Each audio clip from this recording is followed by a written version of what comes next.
रोज बनाए खाकर अपने भाग्य को कोसे। रात को ही चुपचाप सो जाए लकड़ी का गड्ढा लेकर एक दिन रही थी अपने घर को आ रास्ते में एक मंदिर देखा।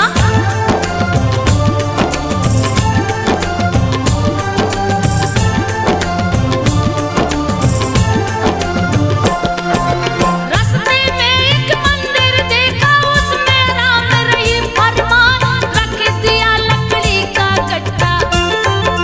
घुस गई मंदिर में जाए उसमें माँ की मूरत देखी। जो माता संतोषी कहाँ बहुत सी स्त्रियां उसने देखी। सब पूजा की थाल सजाए लगी पूछने स्त्रियों से क्यों सब आरती थाल सजाए फल क्या होता इससे बोली। सारी बातें दो समझा एक स्त्री ने उसे बताया।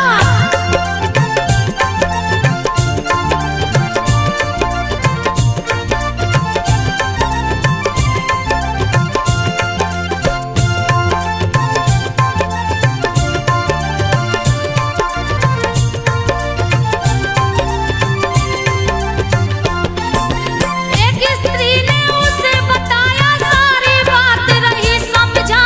माता संतोषी का व्रत है उनको पूजने हम सब आए। माता जी को जो भी पूजता अन्य धन से घर भर जाए दूर हो जाती है निर्धनता। परिवार सुख शांति पाए जीवन में सुख शांति आती। मनवांछित फल सब पा जाए सदा सुहागन औरत रहती। कन्या मन के योग्य वर पाए सुख संपन्न हो जाते प्राणी।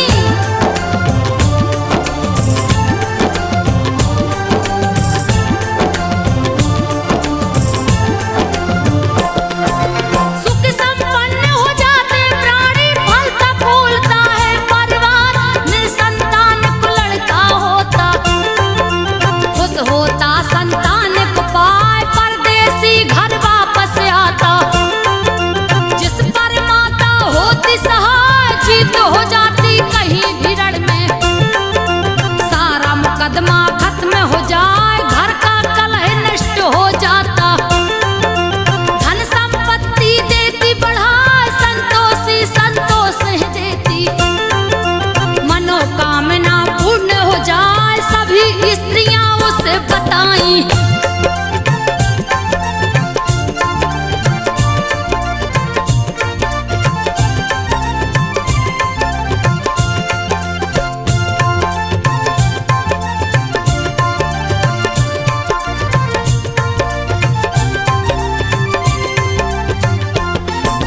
सभी स्त्रियां उसे बताई व्रत की विधि पूछी सिरनाए।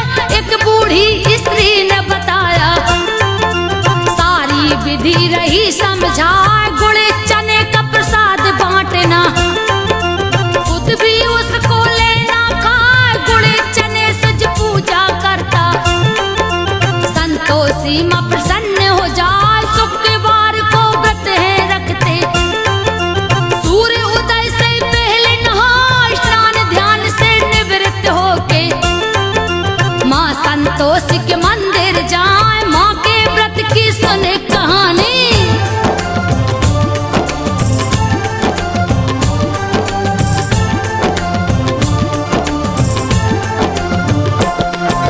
माँ के व्रत की सुनो कहानी। जा मंदिर में ध्यान लगा मंदिर में यदि जा न सको तो घर में लो मूर्ति बनवाए। मूर्ति भी घर नहीं बने तो उनका फोटो लो मंगवाए। मंदिर छोटा घर में बनाकर माता की पूजा की जाए। खट्टी चीज को खाना नहीं है परिवार भी कोई न खाए। पूछ लिया माता के व्रत को सुन के विधि गई हर साल करूंगी व्रत संतोषी माँ का।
बातें दो बतला, यही तो तेरी बहू है बेटा।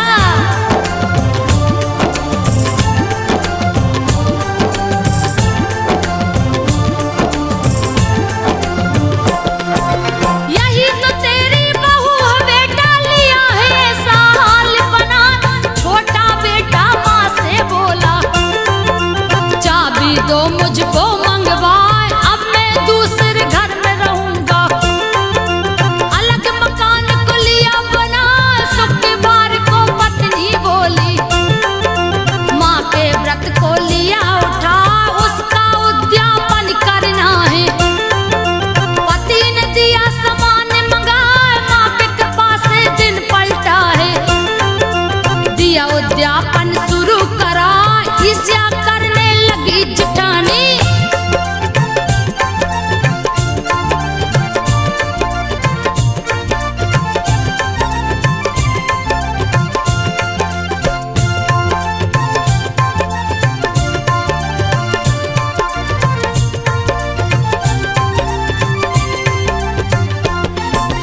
ईर्ष्या करने लगी जिठानी, बच्चों को है रही समझा। जाके खट्टी चीज मांगना, किसी बहाने लेना खाए, सबको खिलाई है जैसे ही। बच्चों ने दिया मुँह को फुला, नहीं दिया है उसने खटाई। पैसे को दे दिया है जाए, पैसा लेकर खरीद खटाई। सभी ने लिया है मुँह से लगा, उसके पति को पकड़ ले गए। राजा के सिपाही आए, माता का व्रत भंग हो गया।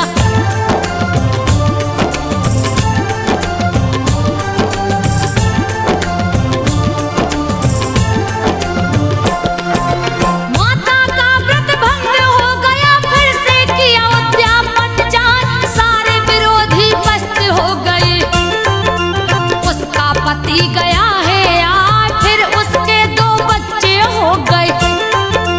माँ संतोषी हुई सार, गंदी बूढ़ी माँ बन आई। सबने दिए फटकार